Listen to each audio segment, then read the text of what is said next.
Bwana Yesu asifiwe tena. Katika wakati huu ningependa dakika zako chache hizi uzitumie vizuri katika kutafakari jambo hili hapa. Wakati uliopita nilikueleza kuhusu habari ya madarasa 6 ya wokovu. Darasa la imani, pasipo imani haiwezekani kumpendeza Mungu. Lakini pia darasa la pili ni tumaini, kila mwenye tumaini na azidi kujitakasa kama yalivyo mtakatifu. Lakini pia darasa la tatu ni upendo, kila apendaye ana Mungu ndani yake. Darasa la 4 ni karama za Roho, kila anenaye kwa lugha aneni na mtu bali hunena na Mungu.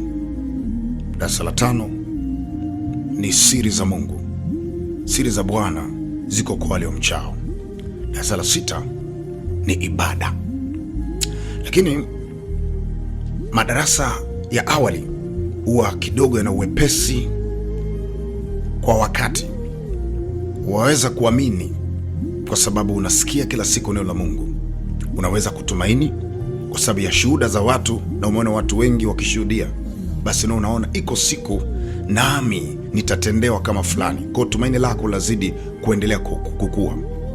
Lakini darasa ambalo limekuwa ni gumu kuliko madarasa yote ni darasa linaloitwa tunda la Roho, yani upendo.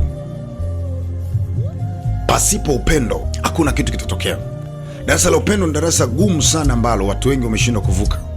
Wachungaji wengi wamebaki hapo, manabii wengi wamebaki hapo, mitume wengi wamebaki hapo, watu wengi wamebaki hapo. Kanisa limekwama kwenye hiyo kona ya upendo, kwa sababu upendo una vipengele 6.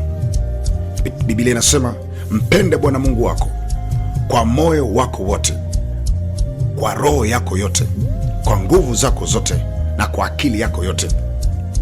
Lakini pia mpende jirani yako kama unavyojipenda mwenyewe. Pia mpende adui yako na umwombee.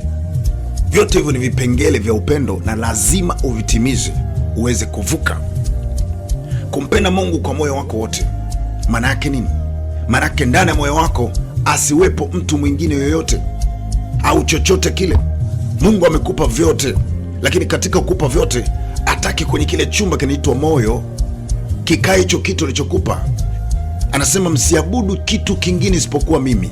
Maanake unapoanza kuabudu pesa zako, watu wako, marafiki zako, hatima yako, uwezo wako, afya yako, tayari chumba cha moyo anatoka Mungu, kinakaa kile kitu ambacho wewe ndo unakiamini sana.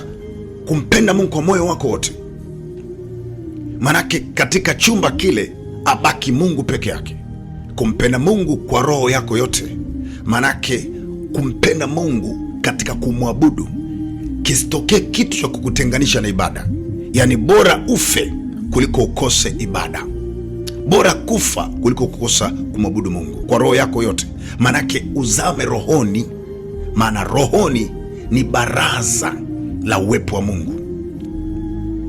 Roho wa Bwana yu juu yangu, nitamimina roho yangu juu ya wote wenye mwili. Roho siku zote anakaa juu. Yohana anasema nalikosiko Bwana nikachukuliwa nikapelekwa juu, nikakiona kiti cha enzi kimeketi juu. Maanake roho anakaa juu wakati wote, roho anakaa juu. Kwa unapotaka kuabudu unatoka kwenye nafsi kabisa, unaingia mahali panaitwa rohoni pa kuabudu kwa roho yako yote. Maanake mauti ije, lakini bado utamwabudu Bwana. Anaposema pia kwa nguvu zako zote, maanake vile vitu vinavyoimarisha nafsi yako, yani fedha, watu, jina, afya, hatima yako, vyote vimwabudu yeye, vimwabudu yeye.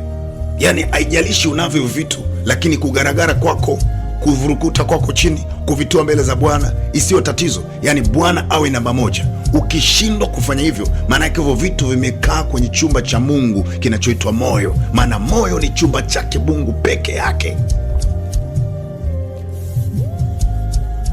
Kwa nguvu zako zote, anasema kwa akili zako zote.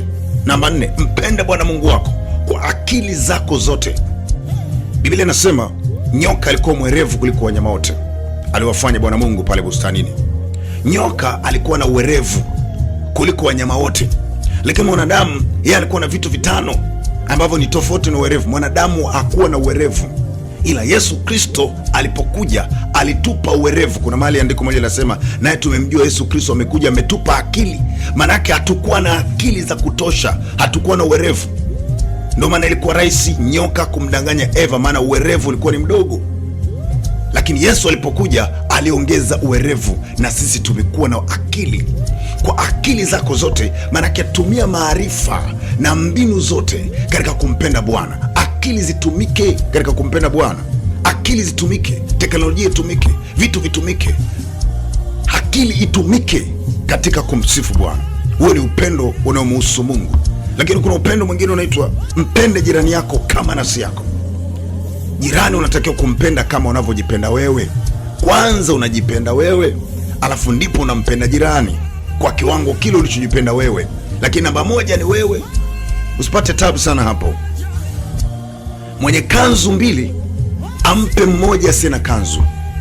Manake kama una kanzu moja huwezi kuirarua mkagawana. Huo sio upendo. Lazima ubaki na moja, ikiwa mbili mpe moja.